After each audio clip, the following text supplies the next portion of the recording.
Before I dive into this subject today, I want to be perfectly clear that I'm not talking about domestic violence.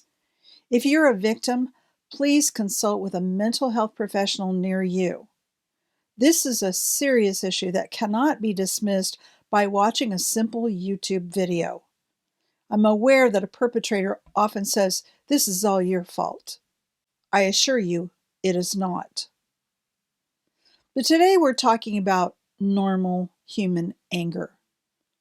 The truth is, anger is a normal human emotion. A woman can be in a bad mood that has absolutely nothing to do with her husband. Likewise, a man can be in a bad mood that has nothing to do with his wife. I confess this topic hits home for me, especially when I think about my first marriage. A mistake I often made was to take my husband's bad mood personally. In reality, it still makes me a little nervous to be around a man who's in a bad mood, whether he's a member of my own family or someone who's just passing by. The only times it hasn't bothered me have been in counseling sessions. I expected it then. That's why he's there, right?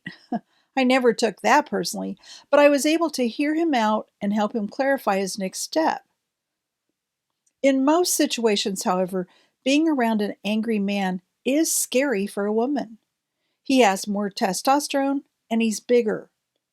Those two characteristics can make us feel safe and protected or terrified.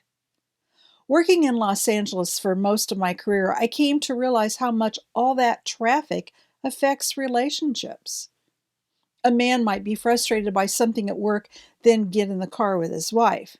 He starts to complain or swear at the other drivers. His driving gets more aggressive and his wife gets more and more tense. Remember, she's sensitive to danger in a way that he's not. She pictures a crash at any moment, and there's nothing she can do to slow him down. She tries, of course, but he just gets angrier and drives faster. Now, assuming he cares about her, she could take a different approach by changing her mindset about what's happening. A confident woman will immediately think differently about the situation.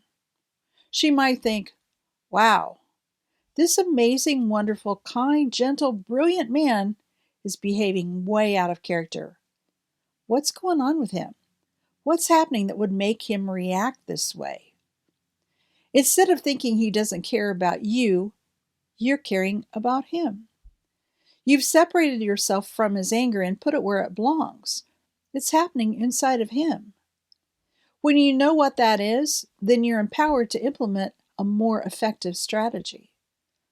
After you learn to do this well, you'll no longer find yourself in that position in a car with him, or wherever his anger comes out. No, I am not saying you're responsible for fixing his anger or anything else about it. His choices are still his choices to make. What I want you to learn is that a man doesn't have many options for dealing with his emotions.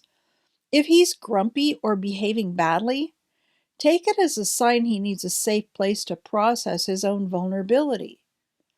I want to say that over and over again. I want to be perfectly clear that I'm not saying you're responsible for his anger, nor am I saying you're responsible for fixing his anger. But I am saying, as the woman he loves, you have the opportunity to actually help him with it, to be his inspiration, to influence him in a positive direction. Not by attacking him for his bad mood, nor shaming him, but by providing the empathy he so desperately needs. In fact, a little well-timed empathy is very disarming. Doing that well and regularly will help prevent the vent. He won't have to resort to avoidance or to anger to deal with his unpleasant emotions. I'm going to say that again to let it sink in. When he's going sideways, it's like, wow, something's going on. And if you listen for a minute or you think about the conversations you've had recently, you're probably going to see that he's coping with fear, with hurt, and with his own vulnerability in some way.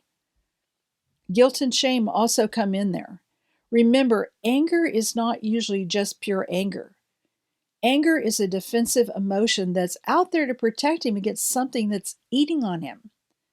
When you respond to him in a way that addresses that underlying emotion, once you figure out what it is, then the anger will dissipate because he doesn't need it anymore.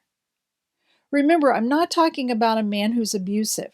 That's an entirely different situation that requires a different approach.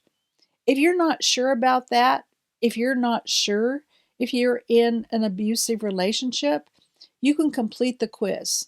I'll put the link in the description below. And don't worry, it's a direct download that doesn't require your email address. If you have any questions, please let me know.